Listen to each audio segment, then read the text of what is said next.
वालेकुम सलाम। Thank you बड़ी साहब आए तशरीफ़ लाए हमारे पास। बल्कि आपका बहुत शुक्रिया, आप हमारे पास इतनी गर्मी में और डेरा गाजी खान में मेरे हल्के में आप तशरीफ़ आए। बल्कि आपका शुक्रिया कि आपने हमें टाइम दिया। देखिए जी, हमारा तो कोशिश और ख्वाहिश भी यही होती कि जिन लोगों ने हमें वोट दिया है उनको हम ज़रूर आपको बताएं कि जी उनकी क्या खिदमात है इलाके के लिहाज से। और आपको पता है वो स्टूडियो में तो बैठ के बड़ा आसानी से ह्यूमिडिटी में काम करना बहुत मुश्किल है।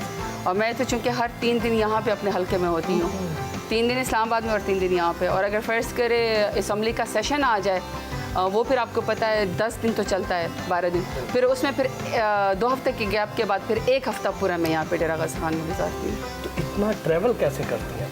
बहुत मुश्किल है, तकरीबन 8 घंटे का रास्ता बन जाता है। मुराद सईद का वेट कर रहे हैं कि ये पूरा मोटरवे खोल दें इंशाल्लाह। अब्दुल हकीम तक तो हो गया है, तो जब ये पूरा खोल देंगे और सीएम साहब ने ये जो मुजफ्फरगढ़ बाईपास है डेरा गाजी खान तक, इसकी भी उन्होंने इब्तदा करनी है, काफ़ी बेहतर अभी हो गई ये रोड, तो ये पूरा हो जाएगा। बाकी मुझे ज़रा मुश्किल होती है बायर, मेरा अपना ईमान है, अकीदा है, मुझे फ़ील होता है जहाज़ में खुदा न खास्ता जब मौत आएगी, देखिए ईमान का हमारे हिस्सा है, हमने मरना भी है। मुझे लगता है जिस्म का एक टुकड़ा भी नहीं मिलेगा दफनाने के लिए। रोड पे होंगे तो चलो कोई कब्र भी बन जाएगी और कोई तो ईमान इतना मेरा है, इसलिए फिर मैं कोशिश करती हूँ कि मैं बाई रोड ही जाऊँ। आपको अपनी मार्केट दिखाते हैं। ये बेसिकली ये पूरा अखवान चौक है, अखवान रानी बाज़ार है, अखवान जामा मस्जिद है, पहले डेरा गाजी खान की अखवान मस्जिद है, पहला 1902 का पहला इस्लामिक स्कूल है। ये सब मेरे हस्बैंड के जो ग्रैंड फादर हैं उनके यहाँ ख्वाजा नाज़िमुद्दीन के साथ तस्वीर भी लगी। वो 1937 में MLA थे। डेरा गाजी खान के पहले फ़र्स्ट अलीगढ़ के ग्रेजुएट भी थे, फ़र्स्ट क्रिमिनल लॉयर भी थे और म्यूनसिपल कॉरपोरेशन के तहयात और ज़कात कमेटी के तहयात चेयरमैन भी थे। तो ये सारा इलाका, और हमें अखुंद कहते इसलिए कि अखुंद का मतलब है पढ़े लिखे। हमने अपनी ज़मीनें गवर्नमेंट को डोनेट करके स्कूल और मस्जिदें हमने बनवाई हैं। तो पहली जामा मस्जिद जिसमें पहले डेरा गाजी खान की जुम्मा की नमाज हुई थी, हम आपको वो भी दिखाते हैं। ये पूरी मार्केट भी हमारे इन लॉस की हैं, मेरी वैसे कोई दुकान नहीं है इसमें, सारे मेरे इन लॉस की हैं। वैसे बेहतर है कि वो मुझे कोई दे ही दे। तो आइए आपको प्लीज़। सरताज गुल ने हमें डीजी खां के रिहायशियों की पसमानदा तर्ज ज़िंदगी और उसकी वजूहात भी बताई। असल में मार्केट जो है हमारी है और ये सबसे बिज़ीएस्ट बाज़ार है डेरा गाजी खान का। ये सारे दुकानदार भी ये सब है, और ये जो मस्जिद के साथ जितने दुकानें ये हमने डोनेट की हुई हैं हमारी फैमिली ने। ये मस्जिद फिर अगर रमज़ानुल मुबारक में अपने लिए ख़ुद अफ्तारी और सहर का इंतज़ाम करें तो बल्कि DSP साहब आपका बड़ा शुक्रिया, आप तशरीफ़ लाए हैं कि ये रिक्शों को, लोगों को यहाँ पे ज़रा साइकिल रिक्शे में मसला होता है या 1 वे ट्रैफिक होनी चाहिए, लेकिन ये कि ये लोग खुद अपनी मर्ज़ी से ओपन कर लेते हैं, तो हम कारोबार से किसी को भी नहीं रोक सकते। मस्जिद आपको दिखाते। वफाकी वज़ीर मुमलिकत सरताज गुल ने अपने दादा ससुर की तामीर करदा डीजी खान की पहली जामिया मस्जिद भी दिखाई। मेरे जो हस्बैंड के दादा हैं उनकी अकीदत थी हज़रत अताउल्ला शाह बुखारी से, और इनकी औलाद नहीं थी, तो उनको वो बैठे हुए थे जब अलीगढ़ से पढ़ के आए, तो उनको हज़रत अताउल्ला शाह बुखारी मिले और उन्होंने कहा कि तुम जो है मस्जिद बनाओ, स्कूल बनाओ, तुम्हें अल्लाह ताला औलाद देगा। तो फिर उन्होंने ये पहली डेरा गाजी खान की जामा मस्जिद बनवाई, पहले डेरा गाजी खान की जो जामा नमाज है बाजमात जुमे वो यहाँ पे हुए, तो ये फिर हमने डोनेट की। साथ इनके साथ पहला स्कूल है, पहला सरकारी इस्लामी स्कूल जो डेरा गाजी खान का बना है, वो हमने डोनेट की। फिर अल्लाह ताला ने मतलब जो उनकी इस हज़रत अताउल्ला शाह बुखारी ने जब उनको दुआ दी, इन्होंने उसको प्रैक्टिकली मस्जिद बनवाई, स्कूल बनवाए। फिर अल्लाह ताला ने उनकी 50 साल की उम्र के बाद शादी की और उनकी औलाद हुई। हमारी फैमिली के लोग, अगर हम लोग रोज़ों में या जुमे वाले दिन कभी हम लोग जब चाहते हैं तो हम इमाम मस्जिद को कह देते होते हैं, और इमाम मस्जिद जो है हमारे लिए जब इशा की नमाज भी हो जाती है तो फिर मर्दों का दाखिला यहाँ बंद हो जाता है, सारी ख़वातीन फिर हम यहाँ पे आती हैं और रात को फिर नफल बैठ के पढ़ लेती हैं जी। तो ये अब एक जो चीज़ है ये मेरे इन लॉज ने अपने हाथ से जो है बनवाई हुई है, एक जो उसकी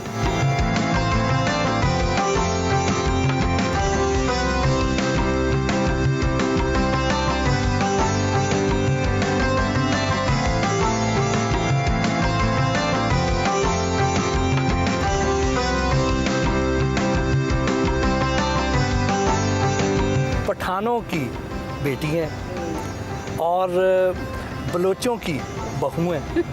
तो ये जो दोनों घराने हैं यहाँ पे ख़वातीन को इतनी आज़ादी नहीं दी जाती है। आप इतनी बोल्ड हैं, कॉन्फिडेंट हैं, इतनी ब्लंट हैं, आप सीधी बात मुंह पे करती हैं।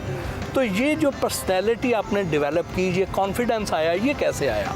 फाटा वेड्स साउथ पंजाब। मुझे अपनी नस्ल के ऊपर, अपने शलवार कमीज़ के ऊपर, अपने लोगों के हुलिये के ऊपर, दाढ़ियों के ऊपर, पगड़ियों के ऊपर, चप्पली के ऊपर और अपने ज़मीन के नीचे बैठने के ऊपर फ़ख्र है। मैं जहाँ पे जाती हूँ दिन में 4 चादरें तो मुझे मिल जाती हैं। वो मुझे कहते थे कि तुम तो धी रानी हो, धी रानी के लिए तो कत्ल माफ़ होते थे, तुम तो फिर वोट मांगने के लिए आई हो।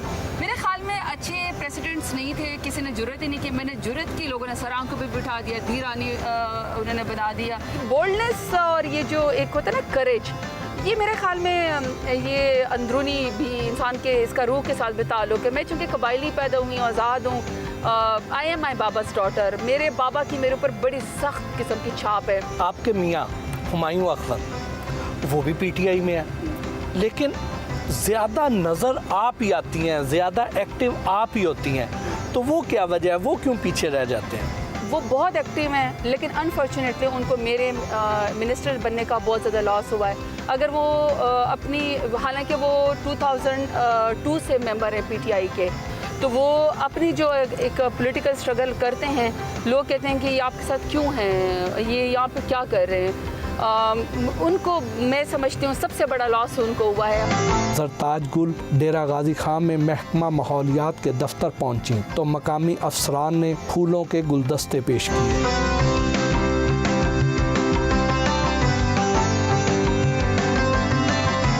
हमारा सबसे साउथ पंजाब का सबसे गर्म रीजन पंजाब का हमारा है। सबसे ज़्यादा ह्यूमिडिटी हमारे, बल्कि आप शायद फील भी कर रहे होंगे, जो हमारे ये मुजफ्फरगढ़ से हमारा ये मुल्तान से आप आ रहे होंगे तो डेजर्ट एरिया हमारे पास आता है, उधर से भी हमारे पास डेजर्ट है, सरवर की तरफ से भी हूँ। हम दोनों के बीच में फंसे हुए हैं और हमारा इवन साउथ पंजाब में थल और ये चोलिस्तान हो गया। हमारे सबसे ज़्यादा हमारी लोकल ज़बान में इसको कहते हैं टिब्बे।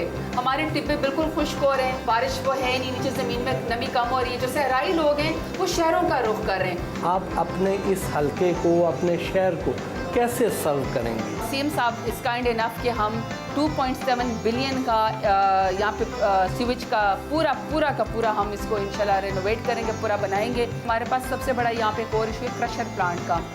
यहाँ से इलीगल पहाड़ों को काट के क्रशिंग होती है, वो बजरी में बदल जाता है, फैक्ट्री में वो जा रहा है। लेकिन हमने शाह साहब के ज़रिए से हमने इनके ऊपर इम्पोज किया कि आप हर क्रशर प्लांट जो है 3000 से ज़्यादा पौधे लगाए। अपने जो आपके लोग हैं, जो वहाँ पे लोग काम करते हैं, उनको आप यूनिफॉर्म दें। बहुत ज़्यादा लोग लंग्स कैंसर का शिकार हो रहे हैं क्योंकि ये पैसे कमा रहे हैं, लेकिन ये लोगों की सेफ्टी का कोई ख्याल नहीं रखते। भट्टे वालों को भी हम यही कह रहे हैं कि देखें आप जिगजैग टेक्नोलॉजी, भट्टा एसोसिएशन हर रोज़ हमारे पास आ जाती है। इन इलाकों में बहुत ज़्यादा भट्टे हैं। वो कहते हैं कि जी हम गरीब हैं, हमारे पास जी आप हमें हमारे ऊपर इम्पोज करें जिगजैग टेक्नोलॉजी। और लोगों को ये बात पता नहीं है कि ये इतनी ब्लैकमेलिंग करते हैं। आज तक भट्टा मालकान, भट्टा एसोसिएशन या भट्टा इंडस्ट्री जो है ये हमारे टैक्स नेट के अंदर रजिस्टर्ड ही नहीं है। यानी इन्होंने हमेशा से पैसे कमाए हैं लेकिन टैक्स का 1 रुपया नहीं दिया। और अब हम उनको कह रहे हैं कि आपके लिए भी आपकी ईंट भी बेहतर हो जाएगी, इलाके के लोगों को, माहौल को भी फ़र्क पड़ेगा। आप जो है वो जिगजैग टेक्नोलॉजी लगाएं तो उसके अंदर भी रेजिस्ट करें। बट एनी हाउ सब्जेक्ट नए हैं, लोगों को पता भी नहीं था कि एनवायरनमेंट वालों की कोई हैसियत या पोजीशन है।